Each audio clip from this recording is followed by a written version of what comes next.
This one is exciting, guys. Now we are making the Cob Loaf. Everyone's favorite two things, carbs and cheese. Yes, the Egyptians gave us pyramids, but boy did Cob deliver when he gave us loaf. Built for sharing, but even better when alone, this creamy melted cheese-filled bread is a true marvel of human innovation. Guys, it's a really easy recipe to make and is absolutely friggin' yummy. So go and make it. You'll really loaf it.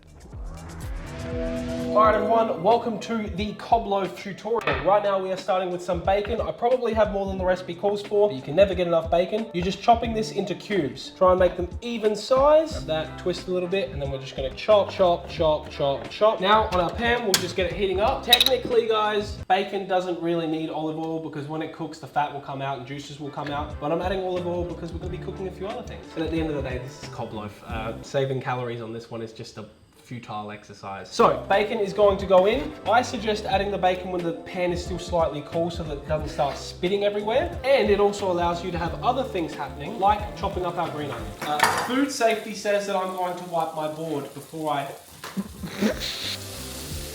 chop off this little hairy bit at the end. We are only using the whites for this recipe, so you can chop them up pretty much until the point where they're not hard anymore. So you can kind of feel it. Here is where it ends, here is where it ends.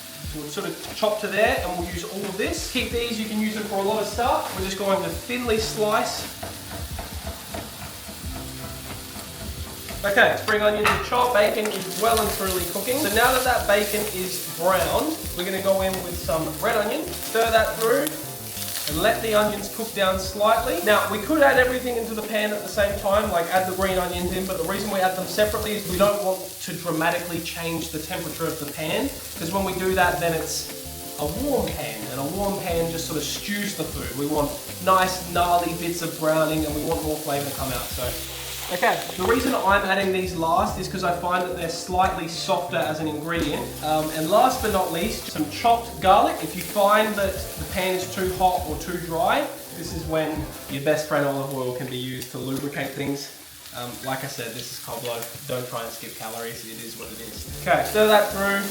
At this stage, I'm going to turn the heat off and just let the residual heat of the pan cook the rest of the stuff up. All right guys, our bacon and onion mix is done. What we're gonna do now is just transfer that to our bowl. This here will serve as a good base of flavor and also a good way to cut through all of the cheesiness. Okay guys, now the fun part, which is making our cheese mix. Go on with your cheddar cheese. We're gonna go on with our cream as well. Now we're gonna add our sour cream. Then next up, we're gonna go in with a lot of cream cheese. This is actually my favorite part of the Cob Loaf. Now, some chives chopped. We're only going to use half because if we're gonna be fancy pantsers, we're gonna garnish the top with the rest of these. Then this here is some garlic powder, onion powder, paprika, some pepper, and just a wee bit more salt. Finally, we're going to go in with some lemon juice just to cut through the decadency of the cheese mix. The acid is good to make sure that things are balanced. Also, don't do what I just did. Squeeze into your hand or use a proper squeezer to make sure that none of the seeds end up in your mix. Now, the fun part, which is mixing.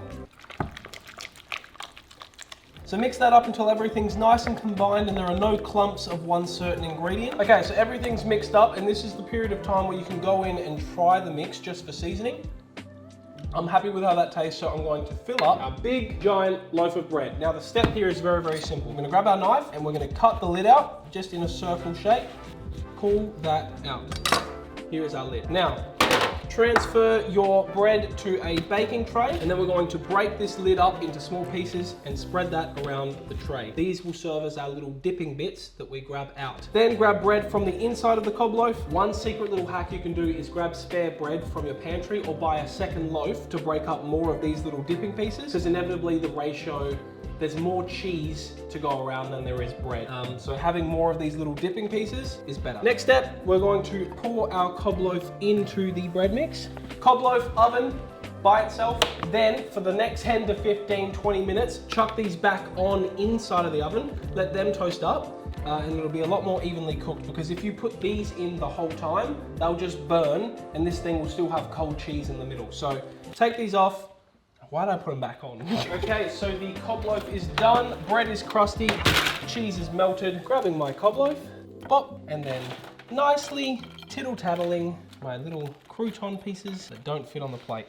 Let's try that again. So Cob Loaf goes onto the beautiful plate. Then we grab our little croutons and place them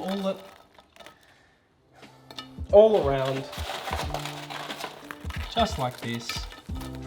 Would you look at that? Ow, that's fucking still hot. Let's grab that. Now, just to finish, we're going to sprinkle with some more chopped chives, because green means good and these count as vegetables, which means, wow, that actually looks really, really nice. That there is the cob loaf, guys. That is a bite of glory. Here we go.